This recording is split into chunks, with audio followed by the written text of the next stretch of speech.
Alright, sorry that I haven't been doing a movie review lately, but it's been quite hectic and I've been trying to find a day where I could sit down, tape, and do a review. So I'm going to try to tape as many movie reviews as I can to try to catch up, but I've only got 2 hours before work, so let's just get started.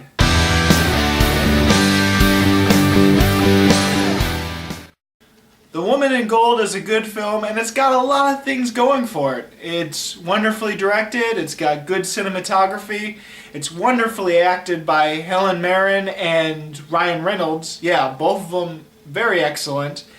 It can be incredibly intense, entertaining, interesting, and still have its moments of really funny dialogue.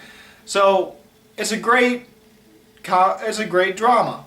Ultimately, the movie's about this Jewish woman played by Helen Mirren who had to flee her own country from the Nazis, and all her stuff, all her family's valuables were stolen by the Nazis, including this one painting of her aunt.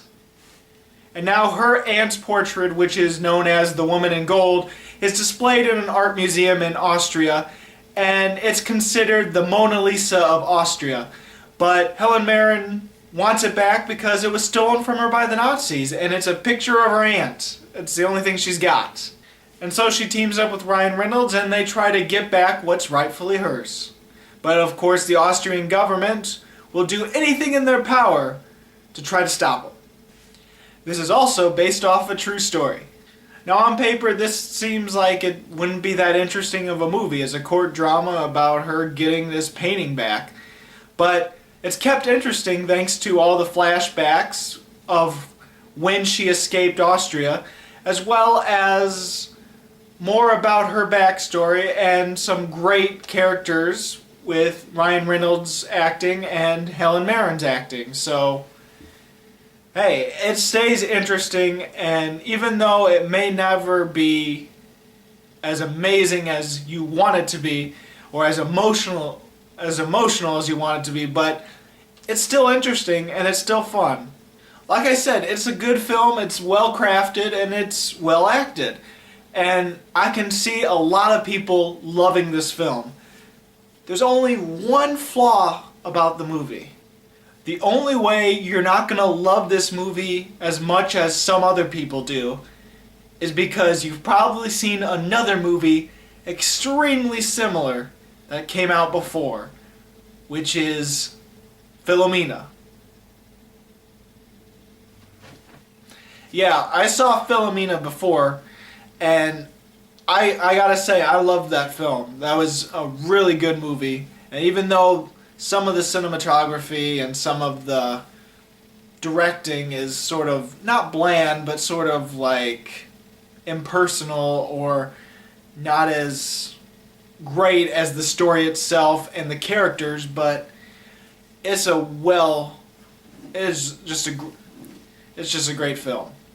And it feels wrong for me to compare the two because so many times I've stated that if two movies have a similar premise, it's not that big of a deal as long as they still make it their own film. And The Woman in Gold does that at most points, but I can't help but feel that there's some actual scenes in Woman in Gold that are almost the same structure and so similar to scenes from Philomena that I just can't help but put the comparison. And because of that comparison, I just don't like Woman in Gold as much as I want to.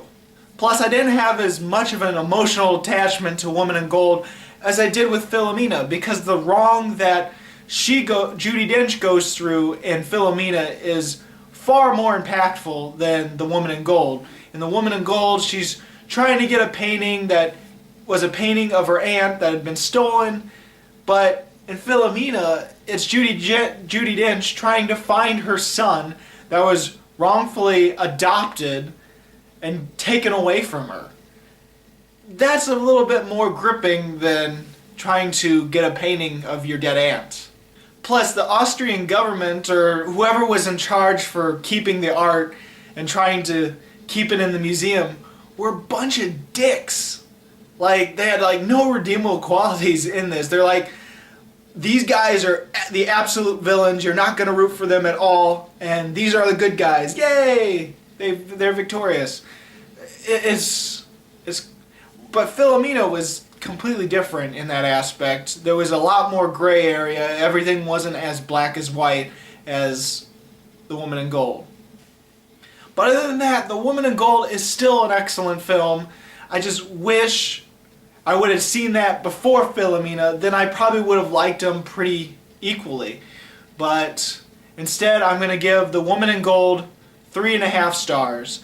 It's really excellent. I think if you haven't seen Philomena, watch Woman in Gold first, then Philomena, and then maybe you'll have a whole different opinion and like them both rather than just be a little bit more disappointed with Woman in Gold. So, have you seen Woman in Gold? What did you think about it? Go ahead and comment. And if you liked my video, then go ahead and subscribe. I've got more reviews coming and more reviews in my playlist of 2015 movies. As always, this is Bruce Gifford, and this was Just My Opinion.